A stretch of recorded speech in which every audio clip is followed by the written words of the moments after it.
চলে এলাম দুপুরবেলার মেনু নিয়ে। মেনুতে ছিল ফার্স্টে শুক্তো আর ভাত। শুক্তোটা ভাত দিয়ে ভালোভাবে মাখিয়ে নিলাম, কারণ আমি এমনি শুক্তো খাই না, তার উপরে শুক্তো ছিল, শুক্তোটা তেতোও হয়েছিল। তারপরে শুক্তোটা দিয়েছিল, বড়ি দিয়ে করেছিল, খুবই ভালো লেগেছিলো। শুক্তো না খেলে আবার সবাই বকবে, তাই জন্য বড়ি দিয়ে শুক্তোটা ভালো করে আমি খেয়ে নিলাম। ভালোই হয়েছিল শুক্তোটা, তাই কেউ নেয়নি বলে সবটাই আমি খেয়ে নিয়েছিলাম। তারপরে খেতে না খেতে সাথে সাথে মাসি দিয়ে দিয়েছিল আমাকে ডিম দিয়ে একটা চচ্চড়ি, মাছের ডিম দিয়ে আর কুমড়ো দিয়ে একটা চচ্চড়ি করেছিল। চচ্চড়িটাও খুব ভালো হয়েছিল। চচ্চড়িটাও আমি ভাতটা দিয়ে আর চচ্চড়িটা দিয়ে ভালো করে মাখিয়ে খেয়ে নিয়েছিলাম। তারপর সাথে সাথে মাসি আমাকে দিয়ে দিয়েছিল ডালটা দিয়ে ভালো করে মাখিয়ে চচ্চড়ি দিয়ে খেয়েছিলাম, কারণ ডালটা দিয়ে মাখিয়ে খেয়ে নেবো বলে।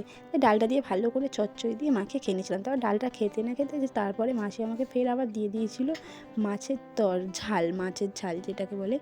মাছ দিয়ে শুধু পেঁয়াজ দিয়ে ঝাল করেছিল। মাছটা আবার লেজা দিয়েছিল একটা বড় দেখে। মাছটা আমি কী মাছ বলতে পারবো না, যত সম্ভব মনে হচ্ছে তেলাপিয়া মাছ। তাই ঝাল দিয়ে মাছটাও খেয়েও নিলাম তাড়াতাড়ি। মাছটা খুব সুন্দর ছিল, ভালো খেতে লেগেছিলো।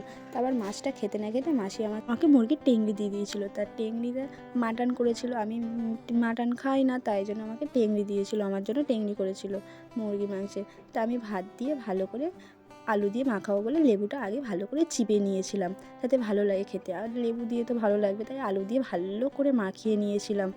আর তরকারিটা বলতে খুবই সুন্দর হয়েছিল, আর খেতেও যেমন ভালো হয়েছিল, তরকারিটা আরও খুব সুন্দর হয়েছিল। তাই আমি তাড়াতাড়ি করে খেয়েও নিয়েছিলাম, তাই জন্য আমি স্যালাড দিয়েও খেয়ে দেখছিলাম, কারণ খুবই ভালো হয়েছিল তরকারিটা। আমি আবার ভিআইপি মানুষ, তাই এত সুন্দর তরকারি কেউ ছাড়ে নাকি, তাই আমি খেতে থাকি। টাটা।